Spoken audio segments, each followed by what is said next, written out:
Have you ever noticed that some people say movie while others insist on calling it a film? Sometimes they even sound like two completely different worlds. One person says, "That was a fun movie," while another says, "It's one of the greatest films ever made." And somehow, without anyone explaining it, the words seem to carry different feelings. Movie sounds casual, entertaining, and mainstream. Film sounds artistic, serious, maybe even a little intellectual. But here's the interesting part. They both describe the exact same thing. So why do we use two different words for the same medium? And when did people start treating them differently? Let's break it down, right here, on History of Simple Things.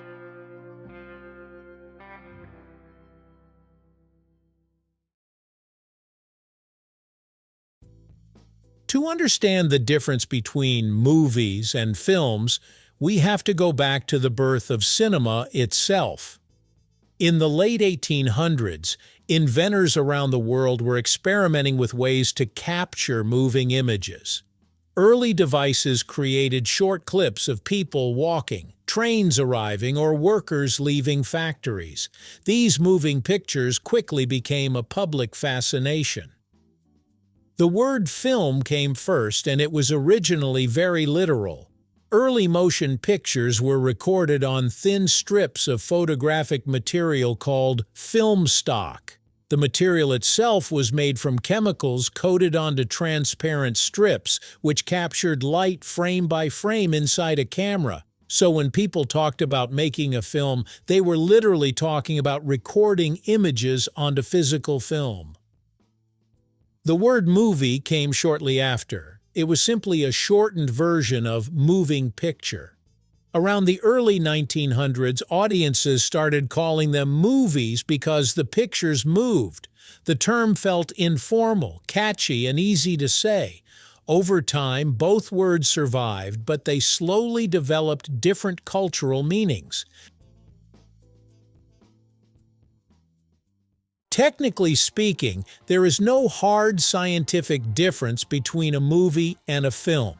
Both terms describe a motion picture, but culturally, people started using them differently.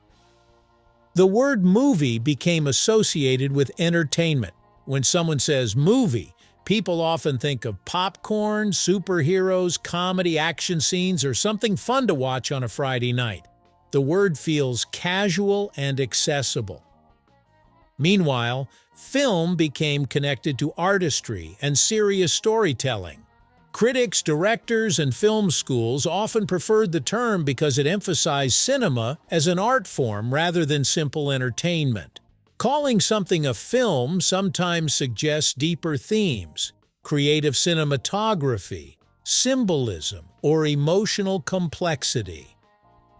That's why people might describe a giant explosion-filled blockbuster as a movie, but call a slow emotional drama a film, even though both are technically the same medium.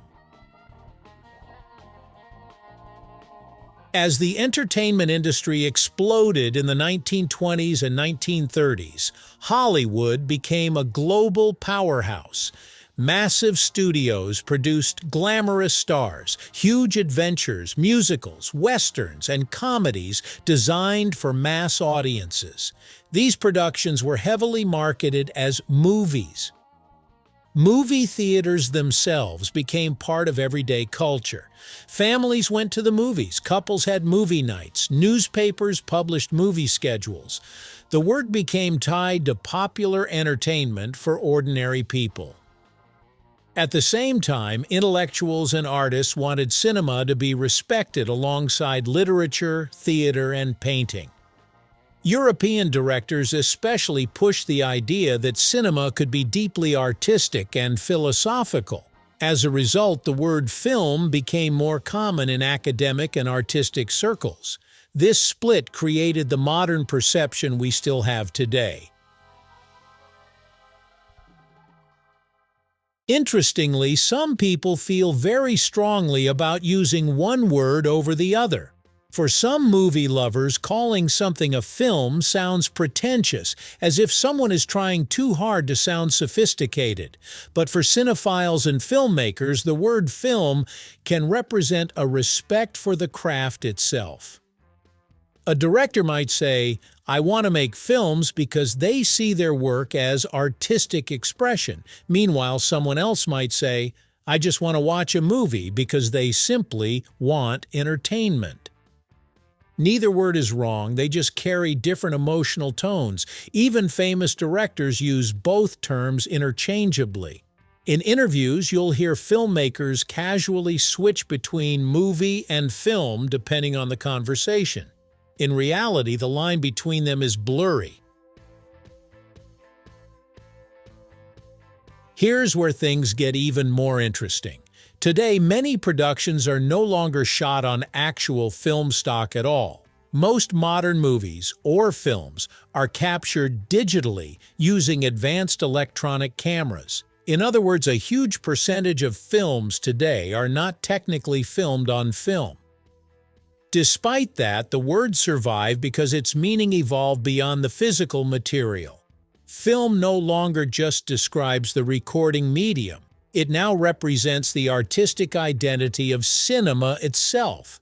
That's why people still attend film festivals, study film theory, and dream of becoming film directors, even in the digital age. At the end of the day, the difference mostly comes down to perception. A movie is a film, and a film is a movie. The real distinction exists in how people emotionally frame the experience.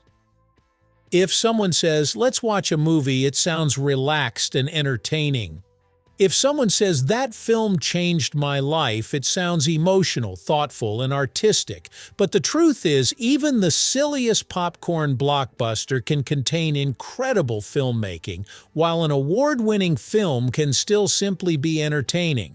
Cinema has always been both art and entertainment at the same time, and maybe that's why both words survived for more than a century. One reminds us that moving pictures are meant to entertain us. The other reminds us they can also move us emotionally, intellectually, and creatively. Whether you call them movies or films, they're still one of humanity's most powerful ways of telling stories. Thank you for watching. If you have suggestions for our next video, feel free to share them in the comments below. We'll be sure to give you an acknowledgement for your contribution. Thank you for joining us on this journey through the history of simple things. Don't forget to like, subscribe, and stay tuned for more stories woven through the smallest details.